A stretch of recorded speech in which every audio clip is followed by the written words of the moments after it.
as an investor and a venture capitalist, you're actually really focused on making the decision about what companies to invest and then supporting those companies through their growth and challenges.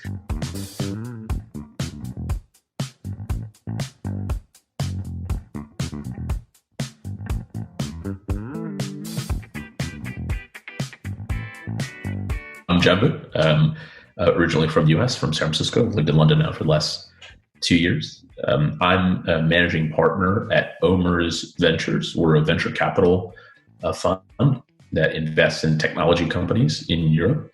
Our focus is really on finding the next generation of tech companies that can really change the way that we live and work and run businesses. So before that, I spent 6 years working at Uber in a variety of different roles. Joined Uber initially in San Francisco as head of their international growth team, and then moved first to Dubai, where I ran Uber's business in the Middle East and Africa. Built it from zero to pretty sizable business, and then spent a couple of years at Uber running Uber Eats in Europe, the Middle East, and Africa.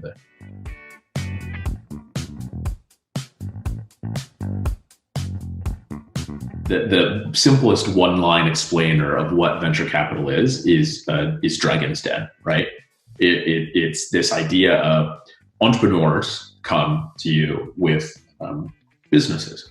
Some of those businesses may be just ideas that they're thinking about starting. Some of those may be established businesses that have long track records. The businesses we look at tend to be technology enabled, so they use some combination of software and hardware to create a new product or product experience. Those businesses are looking for funding, right? They're typically very early on in their life cycle. They're highly risky. Many of the businesses, amount to nothing.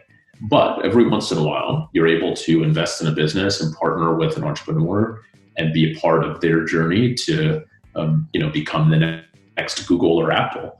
And obviously, when you do that, that's a really good, interesting thing to be a part of. The way that we meet companies is also quite interesting, right? Because many of us on the team that I work on, used to work at startups, right? So we spent time at companies like Uber, for example, and saw what it was like to be a part of and run a business in a company that went through that growth and scale, and then decided to move over to the investing side of the table and be a part of the other side of the conversation. It is quite different, right? It's very different to looking at a business and operating a business on a day-to-day basis.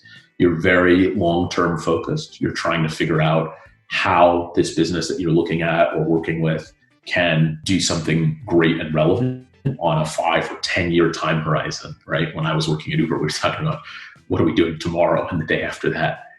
So that's quite different in terms of how you frame, how you make decisions. I think probably the biggest difference is you actually are quite a small team when you're an investor, right? The team we work with is about 8 to 10 people in Europe, about 30 people total.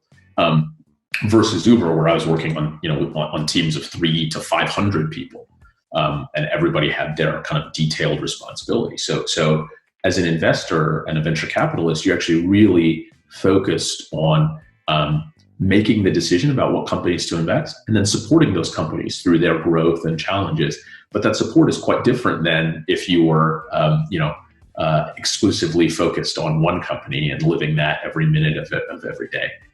You've got to know where you can help and where you can lean in, but you've also got to know where it's not your job to lean in and trust the entrepreneur.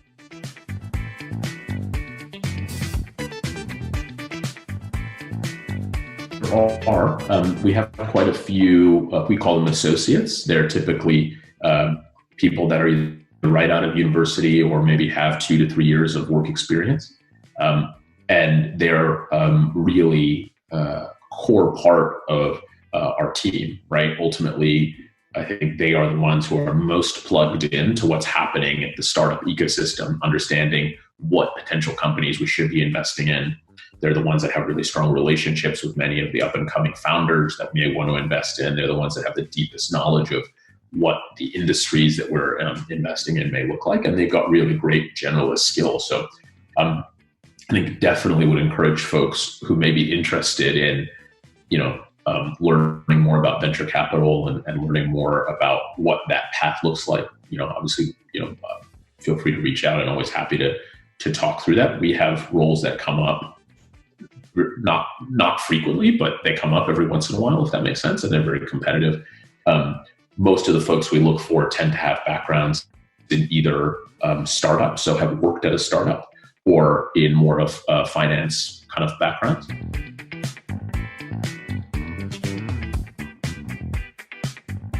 Very good. I think there's a lot more we've got to do on that point. I think both in terms of gender diversity, but also in terms of BAME representation. There aren't that many people around the table that look like me usually, but that's not necessarily something that's that's something that I've kind of had for the last couple of years of my career. I think part of the reason why I want to make sure that I'm available if people have questions is that or want to talk about things more, is just so that they know that there are opportunities there and there are ways to learn about the industry and participate in it and understand what it kind of takes to be involved in it. I think we've got to do a much better job of bringing a more diverse and representative group of people onto the investing side, but also to the startups that we're working.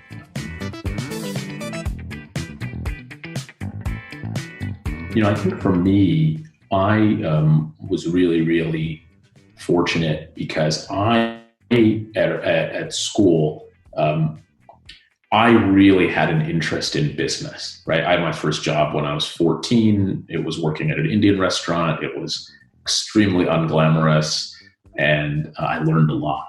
I learned a lot about motivation and wanting to do something that you're really passionate and excited about, and how to, even if you're in challenging circumstances, how to make sure that you've kind of got your eye on the ball in terms of long-term opportunities. And that is really what led me to, particularly I would say my last 2 years at school, really kind of focus on kind of my academics and outcome. Because I think if I hadn't done that, I wouldn't have been able to go to, good university. And that helped me with, I think, really the main thing. I was a big proponent of work experience, right? And that is really what helped me get into some pretty interesting jobs. I did work experience every summer at university.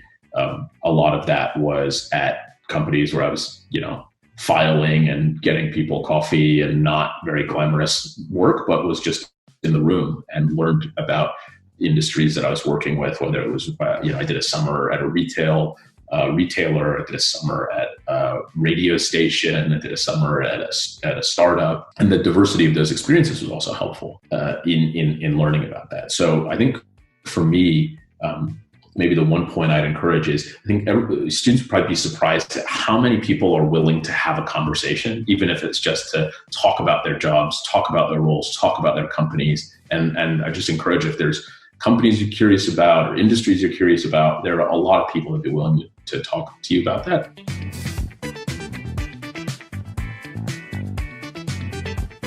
I think there's ways to be curious, and then there's outcomes from that, right? So if I think about ways to be curious, I think there's a lot out there in terms of content, right? Whether that's books, YouTube videos on topics.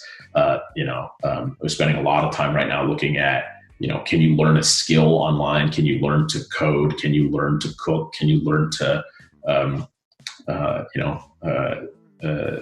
trade stocks, whatever it is, right? How can you learn to do that online? So there's curiosity that comes from that. But I think there's the output of the curiosity, which is maybe more interesting, right? Which is, once you learn about something, once you read about something or watch something, understanding. Oftentimes, like, great companies come from this idea of understanding what's broken about transport, or what's broken about trying to do schoolwork online, or what's broken about how you communicate with your friends, or what's broken about how you play a game. Those are all really interesting questions that I think oftentimes lead to really great startup ideas and businesses too. And so I think there's the first step, which is being curious enough to learn and read and understand and develop really strong passion about a problem. But then I think oftentimes people stop at that first step. It's really the second step about what can I do about it that I think is sometimes the real kind of game changer.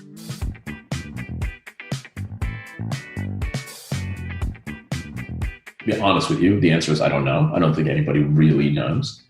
I think there are some words, though, more adjectives that will describe it, right? I think that working world will require you to be more flexible, whether that's in terms of where you work from or what type of work you do.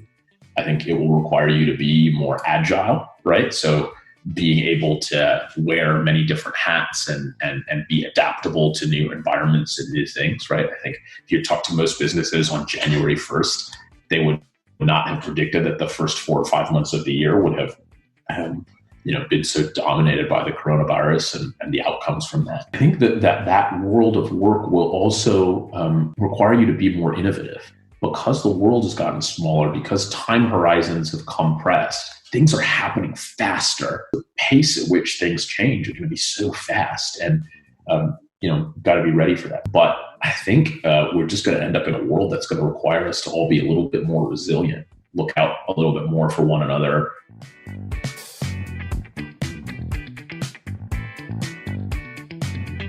I mean, I think the first thing is to be really, really purposeful about how you spend your time. There's an opportunity right now that you're probably not going to have for some time, right? And I understand it's obviously disrupted a lot of what's been planned for this year and this time of year. But that opportunity for curiosity, I think, is high actually right now. I think the second thing is just look out for your friends and your family. This is a time where we've got to just do that, and that obligation is on all of us. And so, but I think that's what people will remember about this period 5 or 10 years from now is who helped whom. And so I think there's just there's a good opportunity to do that. And then I think as it translates a little bit further along, I think the third thing for me is I know it doesn't. There's probably a lot of end of year 12 things that you're looking forward to and time with your friends in the summer, and all of that may be pretty negatively impacted, right, by everything that's going on. There's still so much great stuff ahead of you and out there that when we get back to the new normal, and we will, this will always start, and you'll be able to catch up on those things and with those people. So